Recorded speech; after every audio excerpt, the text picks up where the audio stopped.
Good morning everyone. Aina leirang anauba ma sari se phajabra yengu mayam. Sigi leirang se aina chapugi style la sabane bako. Haidi chapugi mawong da haitare. Ado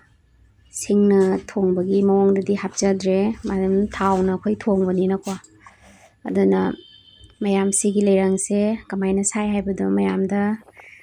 yengminarasi ko video se loiba faw. Ado sigi leirang se aina saba matam da ko. Leibak se nongmani ni thami se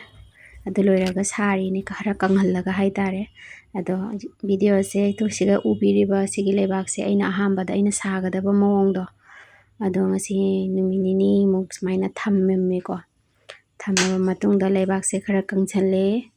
aduna hojik saba mung yengminara se mayam ko ahamba finishing da smaina neba thamami se agi sagadaba gi mawong da haitare ado leibak se kangabani na hojik semba mu yengminara se mayam leibak se khoi gi chotlingai da di semba se nungai teba ko koina leirang saba se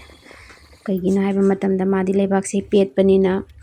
ado mayama su hangbire khoi gi leibak se kari leibak noina ko leibak se aidi pukhi gi leibak amon bado aduna dum semjeba ko aduna leibak se khoi gi kai haini phai haitare ko ado idi khoina sadringai mamang da su cement ga khoi gi leibak ka punna tocheyeba ko ado itade hayang khoina leirang se saba matam da khoi chinghaiba chekhaiba ga yawidana ko adugumbado oide haitare adugidamakta adumaina dum saye ado leibak se hojik kangabani na aina semningba design aina saningba mawong ko adum semba yare aduna aisu mairi thopam se yatlaba matungda hojik aina semjagadawriba design se mayam yengminarasi ko tamtamna dum mawong se aidi chapugi mawong da dum sage na dugi tawrambane bako mawong se haidi sigi style se ngoda leite youtube to su yenge ko do mawong se leita baduga aigi apam mawong da dum sarage na sembane me leirang se sum kai haini mawong sum sara su nungai haitare ko si su nungai bu makhal mane mayam gi su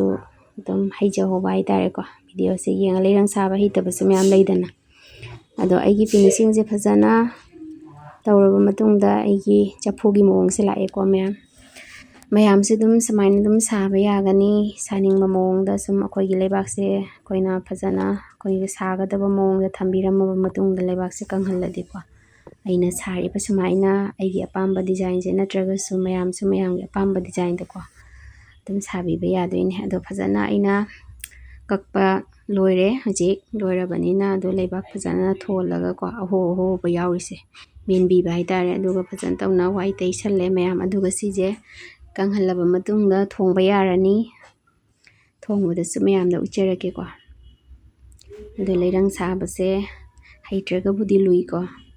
hairagadi dum lai ado wai teiba su loire phajarba yengu mayam aigi sigi leirang sima sabada nongmadadi saba loiba nate ko haidi sanabagi mawong tawrakpada numinini humni haitare numinini humni change ado ngasi complete oire haitare ado mayamda su share tawrisini haidi video do uragadi knowledge to lauraga dum saba yaidana ko adugine mayam ado sisi phajana kanghallaga thongba mu mayamda yenghalage ko haidi gas na thongba maledana sidi sing thinjanbam yawdrabanina ko adugine ado sigi sumaina khoigi chapu yan thamamgi style je sumaina tawraga na mubagi saruk se watleba ko haidi maning khaktang muba haitare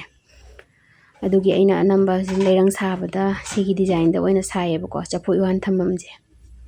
muraga di phengba wai adugine mayam do si oiragadi muraroi haitare ado mayam mathangi anaba video mu puraga lakcharage ngasigidi yaifaminarasi ko iricha mayam punama